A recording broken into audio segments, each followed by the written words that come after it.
Buenas tardes. Vamos a dar seguimiento a la siguiente mesa de trabajo llamada Agua y Cambio Climático. A continuación voy a presentar a los ponentes de la mesa. Doctora Fabiola Sosa Rodríguez, profesora investigadora de la Universidad Autónoma Metropolitana.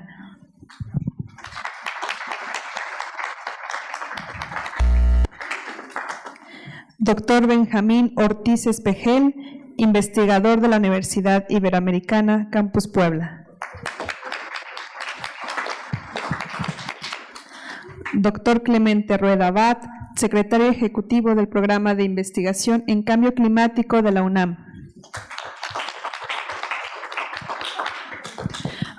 Como moderador de la mesa tenemos al maestro Juan Javier Carrillo Sosa, técnico académico del Instituto de Ingeniería de la UNAM. Cedemos la palabra al moderador de la mesa.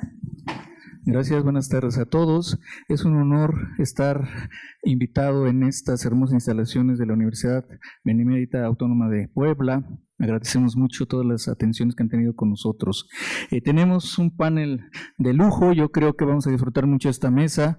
Hay muchas ideas que están surgiendo en torno al cambio climático, variabilidad climática, calentamiento global, emisiones de gases de efecto invernadero, el niño y la niña.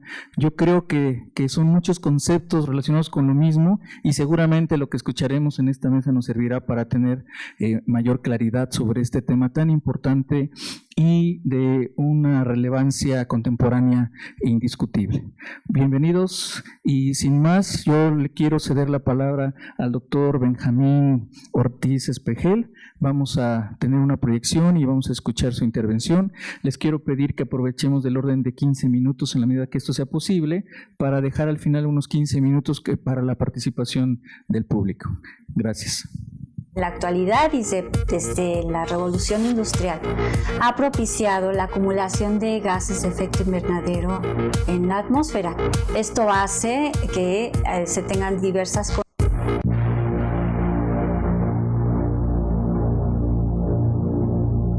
Las actividades humanas han propiciado el gasto energético tan enorme que realiza la humanidad en la actualidad y desde la revolución industrial. Ha propiciado la acumulación de gases de efecto invernadero en la atmósfera. Esto hace que se tengan diversas consecuencias como el aumento de la temperatura global, y fenómenos, ya hidrometeorológicos muy importantes que se están exacerbando a medida que sigue la población creciendo y no se cambian las prácticas de generación y consumo de energía. Es decir, un cambio climático que se da por la intervención del hombre, de la actividad humana, en particular con las emisiones de gases a efecto invernadero en la atmósfera. Es decir, que nosotros, hombres, con nuestros comportamientos, con nuestro modelo de desarrollo, con nuestras formas de vivir, estamos impactando en los que son los ciclos, si quieren, naturales de la atmósfera, y estamos haciendo que se esté concentrando cada vez más ciertos gases peligrosos para la misma atmósfera, y estos gases se van concentrando poco a poco arriba de nosotros, haciendo, digamos, como una capa de manera muy general que funciona como finalmente un efecto invernadero, que es un tipo de fenómeno muy asociado con el cambio climático, y eso hace que poco a poco la temperatura promedio de nuestro planeta empiece a subir.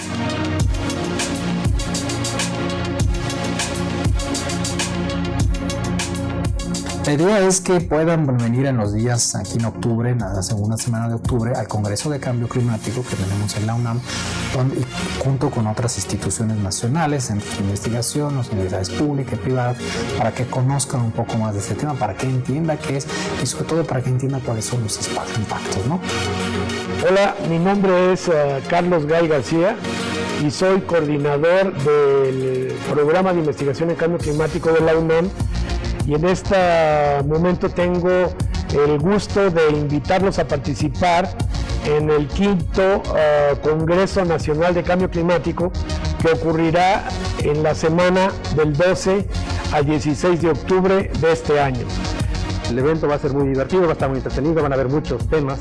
Estaremos sesionando en 6 sedes regionales que son en Tamaulipas, en Colima, estaremos también en Puebla, en la Ciudad de México, en el sureste, en Cancún. Tendremos 2 sedes temáticas en Chiapas, una sobre adaptación basada en ecosistemas, otra más sobre urbanismo y vivienda en cambio climático. Se trata del máximo evento académico del tema que estamos haciendo en México. Estoy casi seguro de que el Congreso será muy interesante para ustedes y estará tratando de temas que en este momento son de muchísima actualidad. Todos sabemos que unos meses después del Congreso se va a reunir la Convención Marco de Cambio Climático en París, donde tratarán de aterrizar muchos de los asuntos que en este momento se encuentran volando en términos de las negociaciones internacionales de cambio climático. Pues quisiera más que todo comentar la importancia que para el mundo tiene ahora la COP21, que va a tener lugar en París, porque en 20 años de trabajo y de negociaciones es la primera vez en que se ha propuesto la firma de un documento vinculante y que además sea obligatorio para todos los países en el mundo entero. Yo creo que esto es muy significativo, es un parteaguas en el que se ha venido negociando con anterioridad y lo que se espera ahora a raíz de la iniciativa de Ban Ki-moon, precisamente. Y yo quisiera sumar a esto la parte de la encíclica que acaba de sacar el Papa, y en la cual también ya se habla desde el punto de vista científico, desde el punto de vista ecológico, cuál ha sido el impacto y las causas del cambio climático que han sido producidas por el hombre y cómo podemos enfrentarla. Creo que son 2 acontecimientos muy importantes y que nos hacen confiar y esperar mucho sobre la cumbre de París. Lo que ustedes podrán escuchar en el Congreso y las presentaciones que se darán en pues serán muy relevantes en el contexto de las negociaciones de París. Por lo tanto, pues sean ustedes invitados. Va a haber muchos temas. Este año estamos esperando vincularnos, como lo hemos hecho en ocasiones anteriores, para poder ofrecer en plataforma y en tiempo real más de 50 conferencias en vivo que vendrán no solamente de la UNAM, sino de diversas partes del país. Uno no tiene que desplazarse a Puebla o ir a Cancún o ir a Colima para ver el Congreso. Uno puede verlo en formato digital, lo podemos ver en vivo. Es un esfuerzo multiinstitucional que hacemos por 5º año consecutivo. Estoy seguro que será muy informativo para ustedes y les dará pues una idea de qué es lo que podría pasar a finales de este año en París en el contexto de las negociaciones de la Convención Marco de Cambio Climático. Esta es una ventana de oportunidad para que todo el mundo pueda llegar, ver, aprender y por supuesto interactuar. Esperemos que sea de provecho para todos y aquí nos estaremos viendo del 12 al 16 de octubre de este año en todo el país.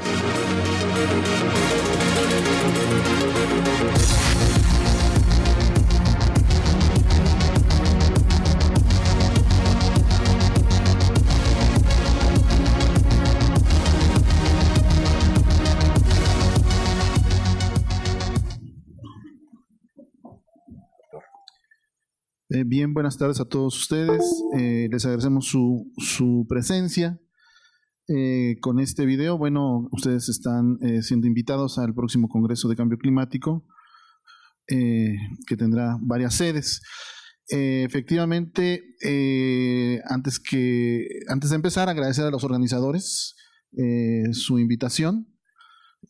Aprecio mucho este evento, en que tendremos oportunidad de poder dialogar sobre el tema de agua y cambio climático.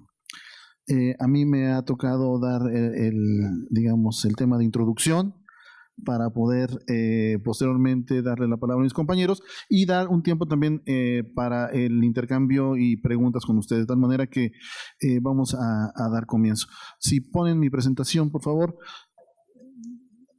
Agua y cambio climático. Bueno, el tema del agua, efectivamente, en términos contemporáneos, tiene que ser contextualizado, me parece, en términos de la idea de que estamos en un mundo en transición.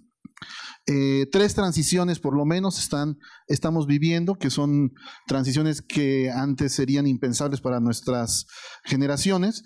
La transición demográfica, que tiene que ver con un mundo que ha pasado de ser eminentemente rural a un mundo que es ahora eminentemente urbano.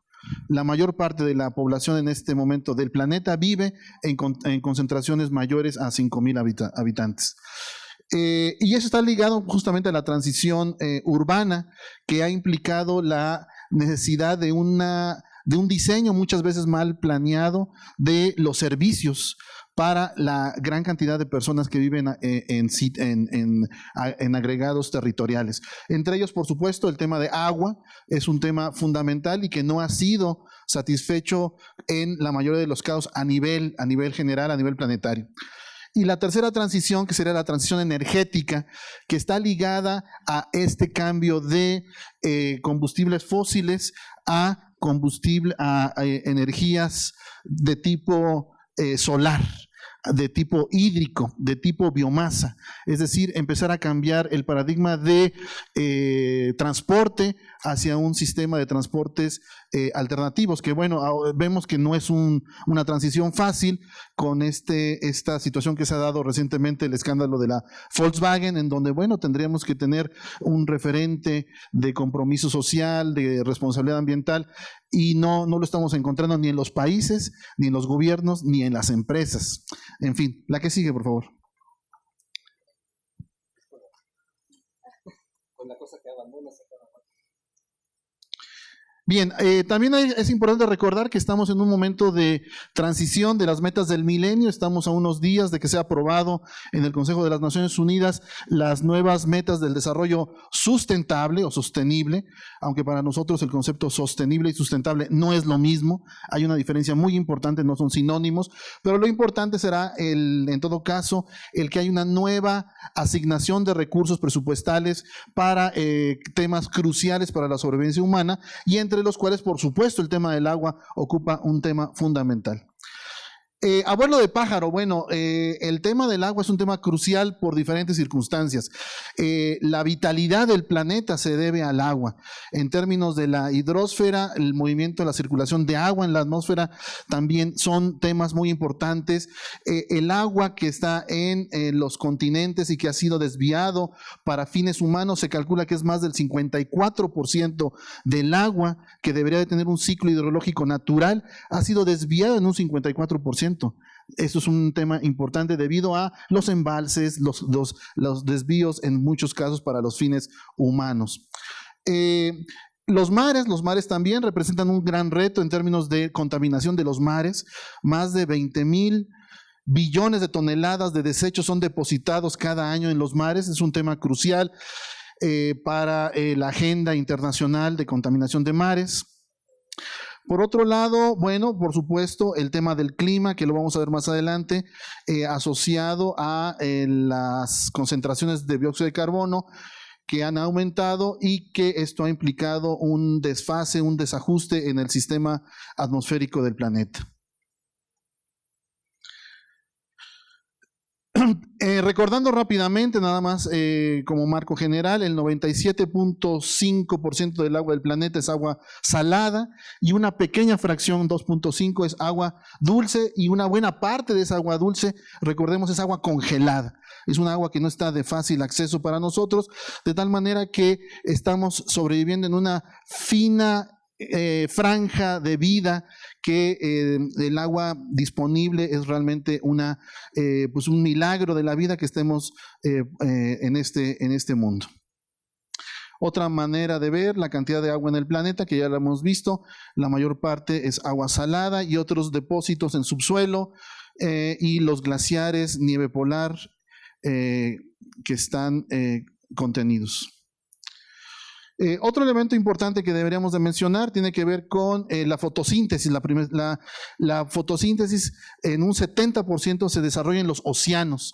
El 70% de la fotosíntesis, parte del motor de las cadenas energéticas del planeta, se realiza sobre un sustrato hídrico muy importante, y el otro 30% sobre los continentes. Ahora, bueno, entramos en el tema del cambio climático asociado al agua. Esto, bueno, como muchos de ustedes ya lo saben, es un tema que nos compete ahora en el tema de pues el incremento de los gases de efecto invernadero y que está asociado al incremento de la temperatura promedio global del planeta. Está registrando datos, bueno, ya la gráfica se ha quedado vieja. Hemos rebasado las 400 partes por millón de dióxido de carbono, algo que está representando un incremento de 2 grados centígrados de manera irreversible. Y esto va asociado también a una gran liberación de energía que se va concentrando, digamos que el calentamiento planetario asociado al agua se está concentrando en los mares. Son los mares que están concentrando cada vez mayor energía, mayor temperatura, se está incrementando por ello mismo el nivel del mar en muchos lugares, y esto en un momento dado es disipado por fenómenos termodinámicos en forma de huracanes que son cada vez más violentos, más frecuentes. Recordemos hace unos meses, menos de un mes, la presencia de 3 huracanes al mismo tiempo, ¿no? ¿Sí recuerdan ustedes? Es algo que no estaba registrado. Bueno, México fundamentalmente tiene una zona sensible a la entrada de huracanes. Y hemos remitido en algunos lugares una reflexión en relación al agua, a la producción de petróleo y a estos procesos de feedback negativos que serán los huracanes. Como un huracán como Katrina vino a desarticular y a inmovilizar la plataforma petrolera de los Estados Unidos. Las inundaciones que tienen que ver con la planificación. Y otro elemento que está asociado al agua es el deshielo de la Antártida, que está fomentando, digamos, una disolución de agua salada de los mares con agua dulce que está proveniendo de este tipo de deshielo. Y esto es algo importante porque está provocando un desbalance en la salinidad de los mares, que así como en la atmósfera una pequeña fracción en el cambio de la composición química de la atmósfera representa un efecto amplificador a nivel planetario, lo mismo en los mares, una pequeña modificación en la salinidad de los mares estará implicando también transformaciones muy graves en principalmente lo que tendría que ver con corrientes marinas. Las cintas de transportación de agua marina estarían en riesgo de ser modificadas, o en todo caso que se suspendan las cintas de agua debido a este cambio de composición de salinidad en los mares. No sería la primera vez que ocurre en la historia del planeta la suspensión de las cintas de agua. Ya ha sucedido al menos en 3 o 4 ocasiones. Lo que pasa es que en los tiempos geológicos del planeta a la civilización humana no nos ha tocado un caso de estos. Tendríamos que considerarlo como un efecto que algunos expertos llaman cambio climático súbito. Y bueno, ligado al tema del agua está pues bueno la sobrevivencia de los seres humanos, y que están en grave riesgo en zonas de vulnerabilidad por los efectos de cambios de patrones en América Latina y en general en el mundo. Por ejemplo, esta es una Praga, las inundaciones del año 2013 que sufrieron en ese lugar. 5 minutos, sí. Y bueno, el tema de la economía ligado al cambio climático y a la gestión del agua. Se calcula que más de 1.2 billones de dólares se han invertido en 2 años por los efectos de los desastres naturales asociados a los fenómenos hidrometeorológicos. Los tornados, los patrones de huracanes a nivel mundial, que también se están modificando. Y yo insistiría en que tendríamos que estar recuperando una fuente energética en el sol principalmente, una fuente de la fotosíntesis que estaría ligado a nuevos procesos de generación de energía, biomasa, solar, hidráulica. Ya no me da tiempo para profundizar en estas alternativas que ya hoy por hoy los estamos viendo en sistemas de termosolares y fotovoltaicos cada vez más promovidos, lo mismo que huertos orgánicos con sistema de recirculación de agua que estén siendo de carácter autosustentables. Y el tema de captación de aguas pluviales me parece fundamental en términos de enfrentar al cambio climático. La seguridad hídrica sería una seguridad muy importante en términos de captar agua de lluvia a nivel doméstico, que pudiéramos tener áreas, filtros, sistemas de depósitos y de autoabasto en nuestras casas, en nuestras escuelas, en los hospitales, en todos los lugares que pudiéramos promover ese tipo de tecnologías de aprovechamiento de aguas pluviales. Pero todo esto no podría ser posible, o sea, el gran reto del cambio climático y la gestión del agua no puede ser posible si no hay un diálogo entre los ciudadanos que están realmente comprometidos y preocupados en resolver este asunto. Gente responsable, gente honesta que está pensando en cómo responder a estos problemas. Esto tiene que ser desde la base, desde la organización ciudadana, donde surjan las propuestas de alternativa de la gestión del agua frente al cambio climático. Ya con esto termino. Tendríamos que ver con estos ejes, estos aristas de gestión de la sustentabilidad, de sociedades sustentables, donde la diversidad, la autosuficiencia, la equidad, la democracia participativa y la espiritualidad tendrían serían factores importantes. Ya no profundizo más, estarán en la ronda de preguntas. Muchas gracias.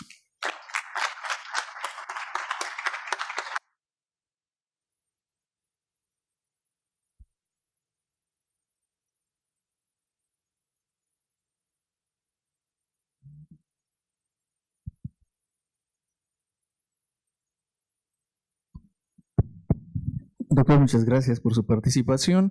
Este tema nos da para estar aquí horas y horas platicando. Desafortunadamente tenemos corto el tiempo, pero los puntos clave los tocó usted muy bien.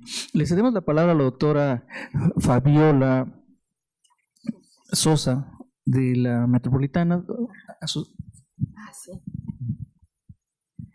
Hola, buenas tardes. Muchas gracias por estar aquí.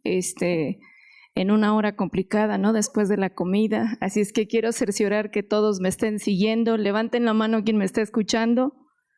¿Quién me está escuchando? Ok, entonces, muy bien.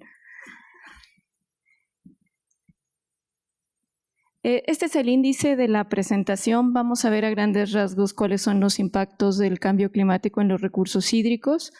La situación de los recursos hídricos en el país. Previamente nos expusieron sobre la situación de los recursos hídricos en el mundo. Es de especial interés para nosotros conocer cómo está en el caso de México.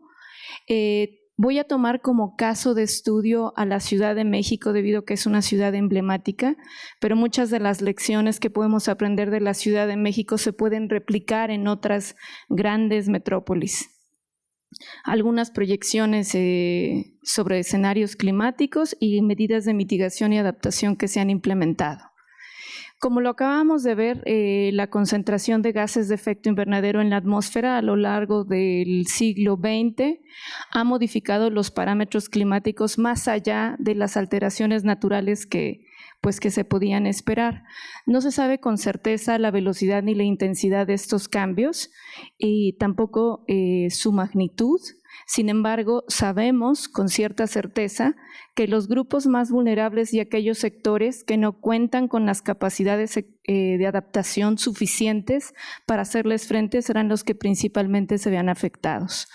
Si los gases de efecto invernadero no se estabilizan, se esperaría que la temperatura media anual del planeta se incrementara entre 1.1 y 6.4 grados centígrados para el 2050 y evidentemente alcanzar incrementos superiores a 2 grados centígrados como ha sido definido por el Panel Intergubernamental de Cambio Climático conduciría a impactos que no solamente son catastróficos sino también irreversibles.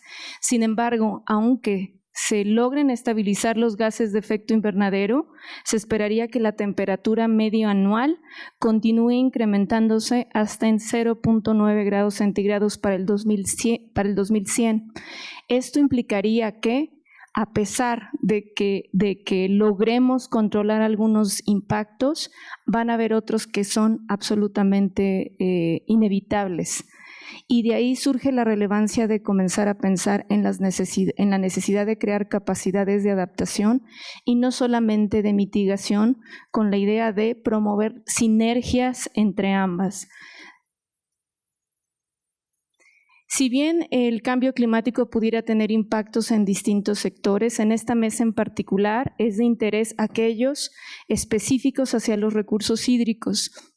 Como lo mencionaron en la presentación pasada, los impactos directos que pudiera tener este fenómeno incidirían en cambios en el ciclo del agua. Por lo tanto, se esperaría que hubieran, ante variaciones en la precipitación y en la temperatura, se esperaría que los componentes de este ciclo del agua se modificaran con variaciones en la escorrentía, en la evapotranspiración, en la infiltración y por consecuencia que también se presentaran cambios en los niveles de lagos, humedales y embalses, así como cambios en los niveles de las aguas subterráneas y en la humedad del suelo, provocando riesgos asociados a desertificación, salinización, agotamiento de los acuíferos, entre otros. En el caso de los caudales, estos impactos pudieran también incidir tanto en la disponibilidad como en la calidad de los recursos hídricos, al reducir las capacidades de dilución e incrementar los riesgos de contaminación. Evidentemente, estos impactos, tanto en disponibilidad y calidad, repercuten no solamente en el consumo humano, sino también en la conservación de los ecosistemas, en la generación de energía, entre muchos otros sectores, ¿no? Asimismo, otra de las consecuencias es que se espera que se presenten con mayor frecuencia y o intensidad eventos hidrometeorológicos extremos. En el caso de los impactos indirectos, estos impactos tienen como precursor el cambio climático, pero también incide otro factor muy importante que es la gestión del agua. Si no estamos listos para poder enfrentar este fenómeno, vamos a estar expuestos a riesgos de infraestructura, van a estar expuestos a riesgos la infraestructura, los asentamientos humanos y los ecosistemas ante inundaciones y eventos hidrometeorológicos. Vamos a también estar expuestos a enfrentar riesgos de seguridad alimentaria ante una potencial reducción de la producción de alimentos, considerando que la dependencia de nuestro país para alimenticia cada vez está creciendo, ¿no? Aunque el 70% del agua se utilice en el sector primario. También se espera que se incrementen el número de enfermedades de origen hídrico, así como otros impactos a la salud por olas de calor y frío, y que se presenten migraciones masivas tanto de personas como de especies animales. Entonces, ante esta situación, evidentemente, la gestión del agua que actualmente se realiza en nuestro país no está incorporando todos los impactos que se esperaría del cambio climático y por lo tanto no está desarrollando las capacidades de adaptación que se deberían de desarrollar. Es importante destacar que en general los tomadores de decisiones están acostumbrados a que éstas se hagan bajo cuestiones de certeza, pero desafortunadamente estamos viviendo en un contexto en el que tenemos que aprender a tomar decisiones en un contexto de incertidumbre, ¿no? Y tomarlas de la manera más asertiva posible. Con respecto a la disponibilidad natural del agua, tenemos que la mayor parte que recibimos de agua en el país proviene de la precipitación. De esta precipitación, una tercera parte se encuentra disponible. Y disponible entre comillas, porque esta cifra no considera la calidad en la que se encuentran estos recursos y por lo tanto esta disponibilidad no es real, ¿no? Tendríamos realmente que considerar la disponibilidad de aquel recurso que verdaderamente podamos consumir de manera segura y también que puedan recibir los ecosistemas para su conservación. Desafortunadamente, solamente este 5% del total de la precipitación que se va a la recarga de los acuíferos satisface casi el 50% de la demanda de agua de las ciudades del país. Sigue siendo la principal fuente de suministro de agua de las ciudades del país, los acuíferos, y como vamos a ver en otra diapositiva, el 50% de esos acuíferos se encuentran sobreexplotados. Por lo tanto, estamos en una condición de una alta inseguridad hídrica. Una de las razones también que se vuelve un factor de presión para que se presenten estos problemas de escasez de agua tiene que ver con los patrones de crecimiento económico y urbano en el que se ha ido desarrollando el país. Desafortunadamente, como ven, la disponibilidad de agua se encuentra concentrada en la zona sur-sureste, mientras que la parte norte, noreste y centro presentan una situación de estrés hídrico. Sin embargo, tanto la población como las actividades económicas se encuentran concentradas en zonas de alto estrés hídrico. Entonces, estas zonas de alto estrés hídrico es donde se genera el 85% del Producto Interno Bruto, vive el 77% de la población, pero solo dispone una tercera parte del agua del país. Mientras que pues la zona en donde hay disponibilidad se genera solo un 15% del Producto Interno Bruto y se concentra un 23% de la población. Entonces, bajo este contexto es evidente que estamos creciendo y nos estamos desarrollando en una lógica que nos está poniendo en una situación de mayor vulnerabilidad para el país. Aunado a eso, 77% del agua disponible se consume en el sector agrícola y este sector agrícola solo produce 6.5% del PIB. Esto no significa vamos a quitarle el agua a la agricultura porque también es un sector económico importante. Lo que significa es necesitamos desarrollar capacidades de adaptación en aquellos sectores en donde es urgente desarrollarlas. Y el sector agrícola es uno de ellos debido a que su productividad ha ido en descenso y es el principal consumidor de los recursos hídricos de nuestro país.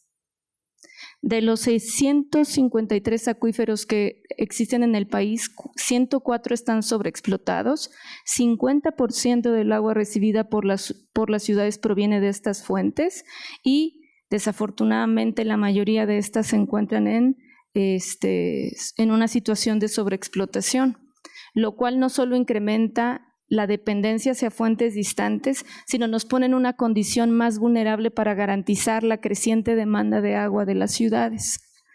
Con respecto a la calidad del agua, era lo que les comentaba, solamente el 27% tiene una condición aceptable.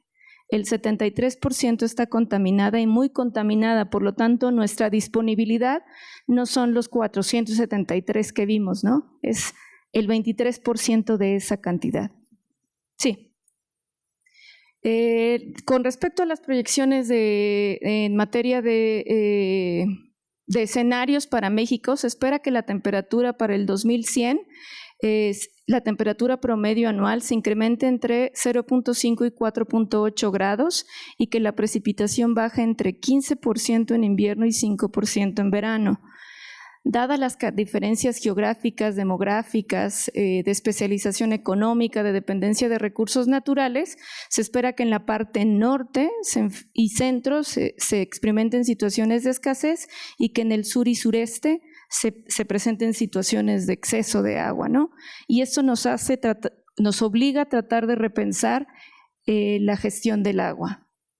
Alguna de las causas que hacen que la ciudad sea más vulnerable tiene que ver con su concentración demográfica y económica, con la pérdida de las áreas verdes, resultado de los asentamientos irregulares y del crecimiento urbano, y evidentemente la pérdida de estas zonas han hecho que las variaciones de los parámetros climáticos se presenten de una mayor magnitud. Sin embargo, la Ciudad de México ha sido vulnerable desde su construcción durante la época prehispánica debido a su misma ubicación en una cuenca cerrada con un sistema de 6 lagos interconectados que le expusieron a riesgos catastróficos tanto por inundaciones como por sequías. Por lo tanto, si en la actualidad se esperan precipitaciones más intensas, se esperaría que la ciudad no solamente se inundara con aguas pluviales, sino también con aguas residuales. Además de esto, la dependencia a fuentes externas incrementa estos riesgos de escasez. Casi la mitad del agua proviene del acuífero, que está sobreexplotado. Hasta el momento la ciudad se ha hundido casi en 12 centímetros, mientras que el resto del agua mayoritariamente proviene del sistema Lerma y Cutzamala. Sin embargo, traer esta agua para el consumo en la ciudad requiere transportarla 127 kilómetros y bombearla por 1,100 metros, ¿no? La pregunta es cómo vamos a garantizar el suministro de la ciudad en un entorno de cambios tanto en su disponibilidad y calidad por el cambio climático. La respuesta tiene que ser, tenemos que repensar cómo vamos a hacer esta gestión del agua y tratar de incorporar medidas de adaptación. En la cuenca del Valle de México se esperan incrementos del orden del 2.8 grados centígrados y de la precipitación hasta del 10.4. Sin embargo, algunos modelos han generado proyecciones que el agua pudiera, la precipitación pudiera disminuir hasta en el orden de un 50%, lo cual nos dejaría en una situación de extrema vulnerabilidad y no pudiéramos hacerle frente a las demandas actuales y futuras del agua. Lo que quiero demostrarles también aquí tiene que ver con actualmente, en el caso del Distrito Federal, ya se han identificado zonas que están expuestas a elevados riesgos tanto de calidad como de suministro de agua, que están en el sur y sureste, ¿no? Si estas zonas ya están en un riesgo considerable por la falta de un suministro de agua de calidad y por la falta de acceso a agua de calidad, ¿qué se pudiera esperar en un contexto de baja precipitación y alta temperatura, ¿no? Entonces, es necesario empezar a diseñar distintos mecanismos de adaptación para hacerles frente. Aquí enlisto algunas de las medidas, no las voy a mencionar. Lo que quiero que se lleven de reflexión es que poder hacerle frente al cambio climático implicaría repensar la manera en la que estamos haciendo la gestión. Por más obras de infraestructura que tengamos, no van a ser suficientes si nosotros no comenzamos a buscar preservar el balance que existe entre la extracción del agua y las recargas, conservar el suelo con políticas de ordenamiento territorial más serias que impidan que perdamos aquellas zonas de recarga que nos permite la infiltración, promover la eficiencia en términos del suministro de agua, evitando aquellas pérdidas de agua que no importa que se vayan al acuífero, ¿no? Está bien si se pierden y se van al acuífero, pero si se pierden y se van al drenaje es agua que ya requiere un tratamiento para poderla volver a usar. Medir el consumo con políticas más racionales, tratar el 100% de las aguas residuales para volverlas a incorporar en los distintos procesos productivos. Y bueno, con esto concluyo y los invito a seguir reflexionando qué medidas de adaptación ustedes como sociedad pudieran llevar a cabo para poder contribuir a reducir los impactos del cambio climático. Gracias. Muchas gracias, doctora Fabiola, muy interesante. Yo creo que le han dejado la mesa puesta para que pueda usted redondear las ideas que aquí se han tratado. Doctor Clemente, le pido si toma la palabra. Como si fuera faena de toros. El tercer tercio es el de donde uno se tira a matar.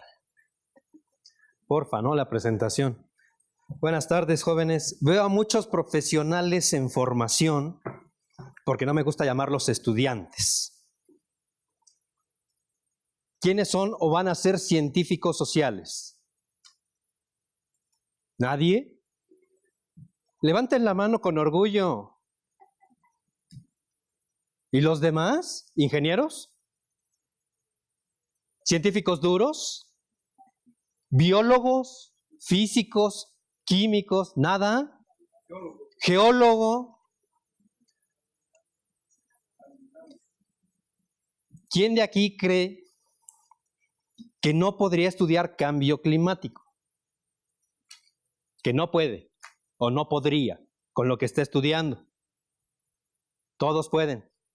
Todos son muy bravos. Les pongo un ejemplo y esta es una anécdota que va a terminar siendo chiste que va a quedar grabado.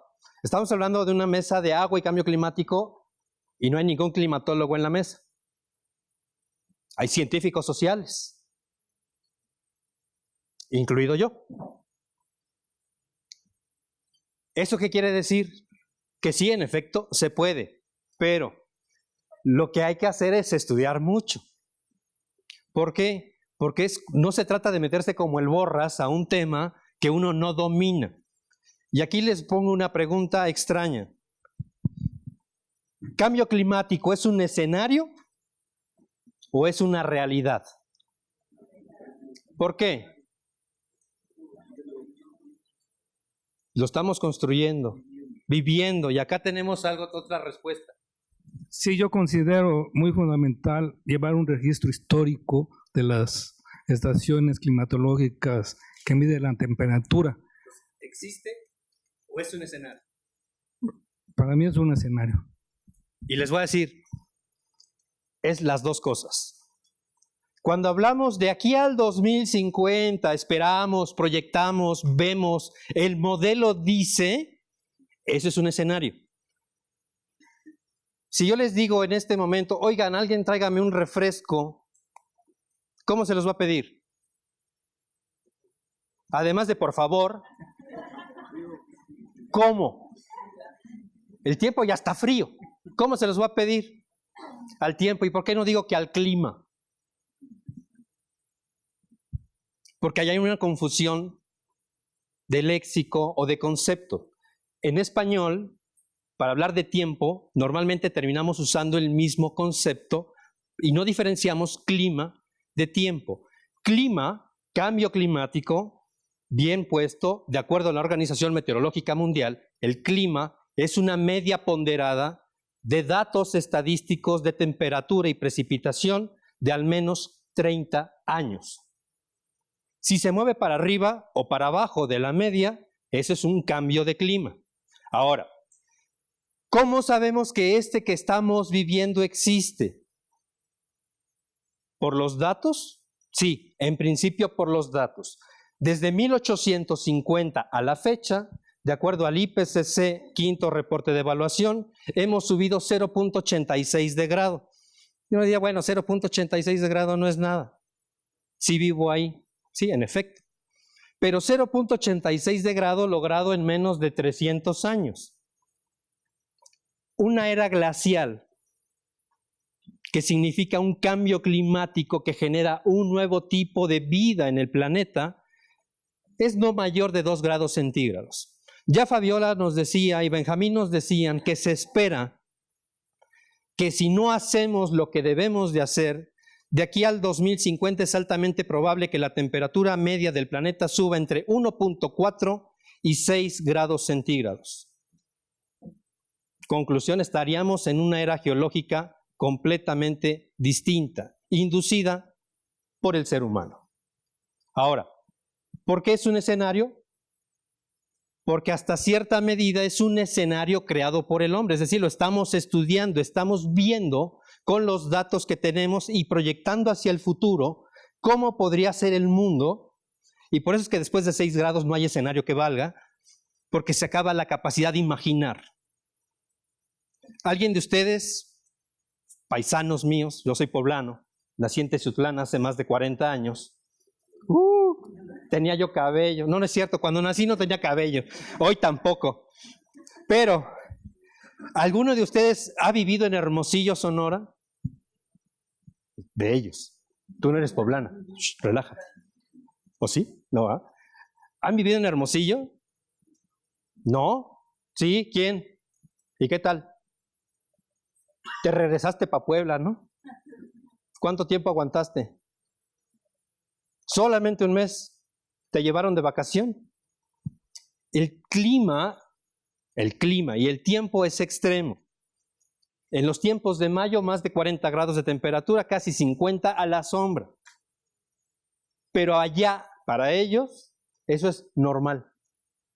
Para nosotros, en Puebla, tener 30 grados, nos morimos y nos encueramos. Sí, porque el calor es brutal. Entonces, cuando uno habla de golpe de calor o islas de calor, hay que ver de qué isla de calor y en dónde estamos hablando y el escenario que se genera. En Puebla, una isla de calor a lo mejor llega a 28, 30 grados y ya estamos que nos morimos. En Hermosillo, una isla de calor tiene que rebasar los 60 grados. ¿Eso también es un escenario? Sí, ya nos lo dijo Fabiola. En el norte, a partir de Hidalgo y hacia arriba, se está desertificando. Algunas partes ya son desierto. ¿Eso lo dice el IPCC? No, lo dicen los reportes mexicanos. Sabemos que en el sur llueve. Lo que dicen los escenarios es que va a seguir lloviendo más. Donde no hay agua, habrá menos. ¿Eso es un escenario? Sí. ¿Quién lo conoce? Ustedes y el gobierno federal. Ahora, también es realidad. ¿Y por qué es realidad? Porque como decía claramente Fabiola, hay una correlación directa entre gases de efecto invernadero y temperatura. En el año del 2001, y al que no me lo crea lo puede checar, el tercer reporte de evaluación del IPCC dijo que hacia el año 2000-2015, de continuar la tendencia en las emisiones de gases de efecto invernadero como iban, llegaríamos en ese lustro de entre 2010 y 2015 a superar las 400 partes por millón. Y de pronto el año anterior hubo un debate idiota porque el observatorio de Hawái, de la NOAA, adelantó que ya habíamos rebasado las 400 partes por millón en abril del año pasado. Bueno, resulta ser que eso se confirmó en abril de este año. Aquí abajo dice abril 2015. Es el último dato y estamos arriba de las 400 partes por millón. En otras palabras, el IPCC, tercer reporte, no se equivocó en el escenario creado de las emisiones y su correlación con partes por millón de dióxido de carbono equivalente en la atmósfera. ¿Eso qué significa? Que la ciencia es correcta, cuando menos la ciencia que estamos utilizando para cambio climático es correcta. Ahora, para que aquellos que me digan que no lo estamos viviendo, sí, en efecto, lo estamos viviendo. Todos aquí tienen más de 15 años, ¿va? ¿Hay alguno menor? ¿Algún estudiante de primaria? ¿Al fondo? ¿Quién? Levanta la mano. Ah, hay una nena. O nene. Bien. Bueno, ese también está en la cuota. ¿Por qué? Resulta ser que si uno ve esta grafiquita, esta es de la Organización Meteorológica Mundial, que cada año publica el Estado Mundial del Clima, lo publica por ahí de marzo, pero es la versión preliminar, y hacia la primavera de cada año dice, bueno, esta es la versión definitiva, la tiene que consensuar, bla, bla, bla, y nos dice que de los 14 años, no estamos contando 2015, de los 14 años cumplidos, desde 2000 al 2014, todos caben dentro de los primeros 20 años más calientes de la historia del planeta. Cuando menos de que hay registros históricos. Entonces, resulta ser que el año 2015 va que vuela para ser el primer lugar. ¿No me creen? Ahí está. Entonces sí, en efecto, es un escenario, pero también es una realidad. Eso quiere decir que, como en efecto decía Fabiola, hay que ponerse a chambear todos. No es solamente un trabajo del gobierno y que le digamos, a ver, señor gobierno, tienes que ponerte a mitigar gases de efecto invernadero, porque también, como decía Fabiola, mitigar no es solamente un camino único. No es como en el esquema económico neoliberal de que solamente es este. Aquí la mitigación es una opción, pero adaptarse es otro camino. ¿Y por qué hay que adaptarse? El año pasado, yo sé que algunos colegas míos, yo también protesto mucho por lo que hace el Foro Económico Mundial de Davos, Suiza, pero el año pasado, en su reunión anual de enero, declaró, palabras más, palabras menos, el documento está en la web y lo pueden bajar de allí, que el mundo se había equivocado en su estrategia de mitigación porque no habíamos hecho lo suficiente y por lo tanto mandató a todos los ministros de finanzas del planeta a comenzar a invertir en planes de adaptación social. Como ya ha dicho Benjamín, México está en una zona ciclogenética muy interesante. No es solamente la zona del Golfo, también es el Pacífico. Se han documentado más de 5,000 huracanes en los últimos 500 años a través del Instituto de Ingeniería y del Centro de Ciencias de la Atmósfera de la UNAM. De esos, por lo menos la mitad han impactado territorio. Bueno, Puebla no le pasa nada, pero las costas mexicanas sí. Bueno, aquí en la parte central de Puebla no pasa nada, pero en la zona de Teziutlán sí. Allá sí, cuando llega el huracán por el Golfo sí nos toca. Ahí sí nos toca. Entonces, esta cuestión del agua tenemos que verla con un análisis y con un método de estudio. Igual, es un escenario, es una metodología, no es única, pero es lo que está, digamos que moderando el análisis del manejo de desastres en cambio climático desde hace 4 años a la fecha. Esta es una propuesta metodológica del IPCC publicada en 2012, que además se ha puesto en boga y hoy día pareciera ser que si no lo haces por ahí, no sirve. Entonces, si uno mete en el manejo de riesgo de desastre, cambio climático y tiempo, con todos los eventos cruzados, resulta ser que si metes el agua, tendrías que estar buscando qué hacemos. Aquí esto es como una anécdota. Cuando el agua llega, uno piensa solamente en lluvia, ¡pam!, nos cae. O la piensas si abres el grifo de la casa y dices, bueno, de aquí sale agua. Pero si no mal recuerdo, el agua tiene 3 estados físicos. Los modelos de clima, ya he dicho, se alimentan de 2 datos: precipitación y temperatura. Evapotranspiración no hay. Movimiento de nubes no hay. Uso de suelo no hay. Es más, se las pongo más fácil. Un modelo de clima, esos que nos dicen que de aquí al 2050 vamos a subir tanto, no los consideran ni a ustedes ni a mí. No cuenta personas, no cuenta actividades, no cuenta qué estamos sembrando en la casa, si estamos haciendo una agricultura orgánica en el garaje, eso no cuenta.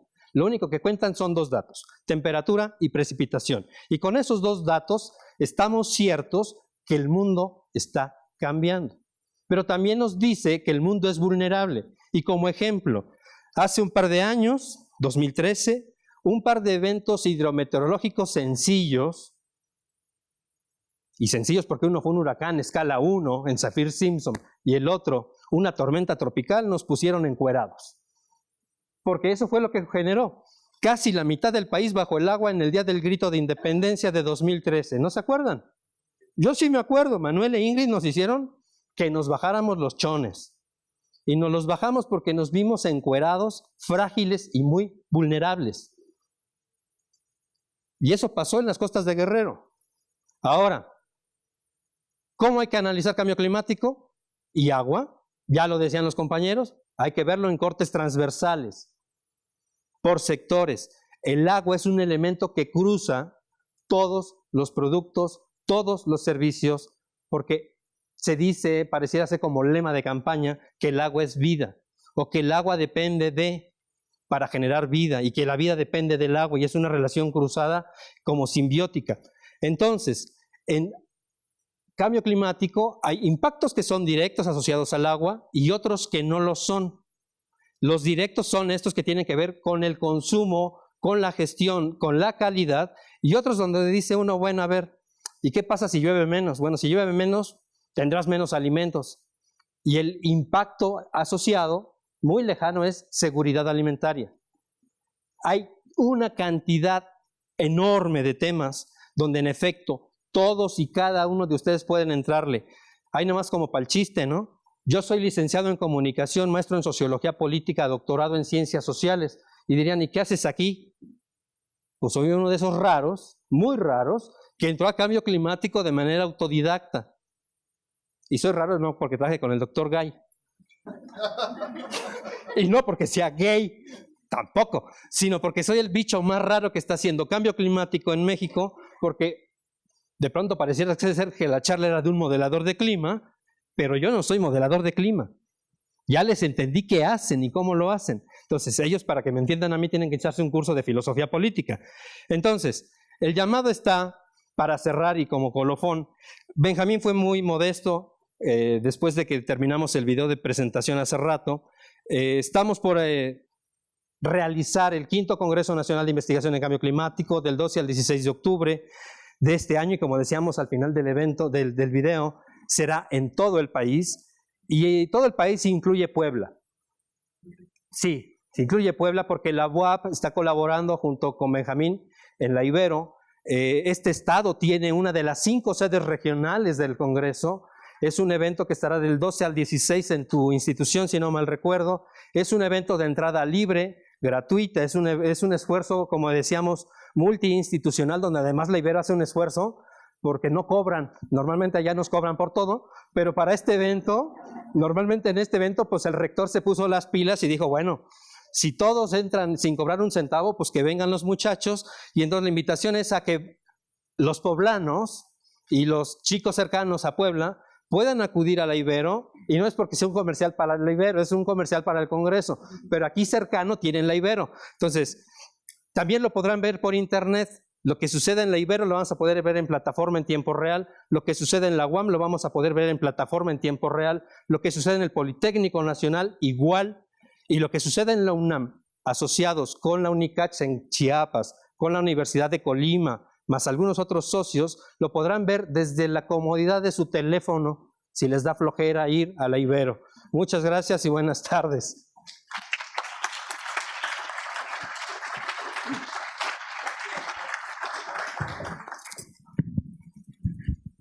Doctor Clemente, muchas gracias. Vamos un poco colgados del tiempo y por respeto a la mesa siguiente, quisiera dar oportunidad nada más para hacer una única pregunta.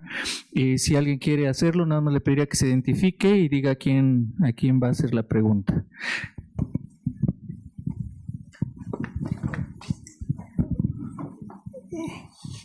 Muchas gracias. Mi nombre es Isaac Villegas Rodríguez. Soy profesor de la Escuela de Ingeniería Hidráulica. Nosotros hicimos una investigación, digo nosotros porque varios compañeros, y se dio cuenta que en 30 años o 40 años es el estudio mínimo para determinar si hay una variable climática, temperatura o precipitación. Ustedes han hablado de que la precipitación promedio puede ser de 2 o ha sido de 2, aproximadamente 2 grados. Yo les pregunto, ese es el promedio, pero digamos en estación fría, primavera, verano, invierno, ¿cuándo es la temperatura que se ha incrementado? Y si la precipitación sí ha cambiado, porque nosotros los tenemos.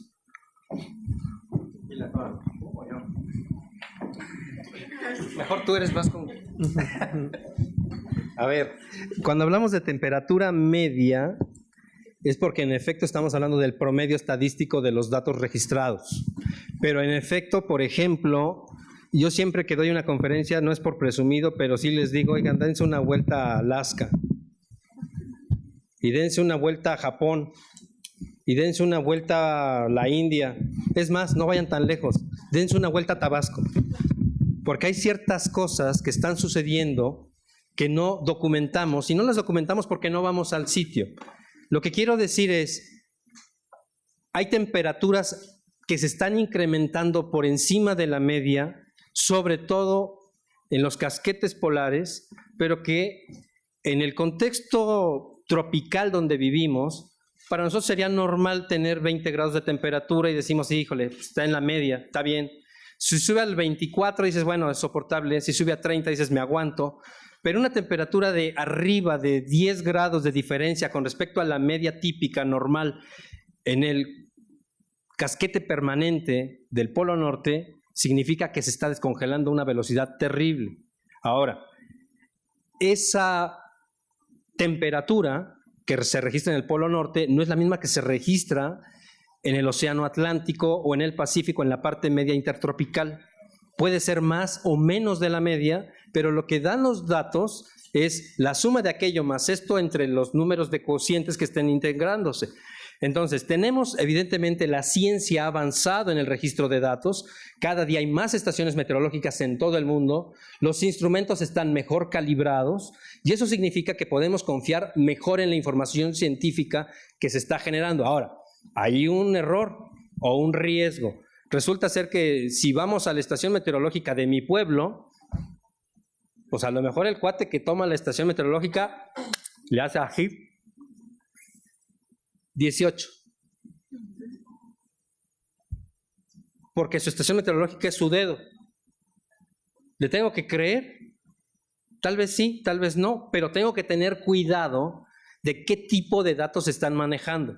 Los modeladores de clima en México serían capaces de reproducir con una fidelidad terrible el cambio climático en Europa o en los Estados Unidos porque son los datos mejores que existen. En México aún nos estamos peleando por cómo se está generando esa información, quién la genera, con qué interés y para qué servirán. Entonces, tenemos una chamba en la parte académica. Evidentemente uno no puede o no debiera desconfiar de las instituciones que generan información, pero históricamente, ahí viene el sociólogo que traigo dentro, rijoso como siempre, nos han querido engañar. Entonces, si yo no confío en INEGI, ¿por qué tendría que confiar en el IMTA o en CONAGUA? Tendría yo que checar que en efecto sus mecanismos de trabajo y medición sean los correctos. Y para eso, hoy día en el mundo hay una nueva boga que es la calibración de instrumentos y la auditoría de datos ambientales. Entonces, son datos de carácter estándar que nos permiten tener la confianza en el dato, en el instrumento. Pero eso es como hablar del sistema electoral mexicano. Confío en el dato, confío en el instrumento, pero no en el cabrón que está contando. Con eso dejo ahí. Bueno, quisiera que le brindáramos un aplauso a los panelistas. Muchas gracias por estar con nosotros. Para terminar, es cierto lo que usted dijo, mire, nosotros en nuestra investigación, el invierno se ha incrementado de 2 a 3 grados, más fuerte, en primavera y verano 1 grado y en otoño 1,5 grado. O sea, eso es lo que nos ha arrojado 50 años de estudio de investigación. Si gusta, nos podemos pasar un poquito.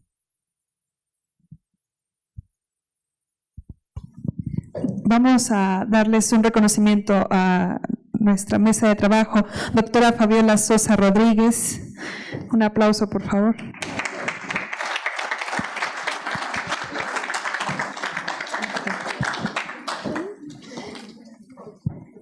Doctor Benjamín Ortiz Espejel. Muchas gracias. Doctor Clemente Rueda Abad.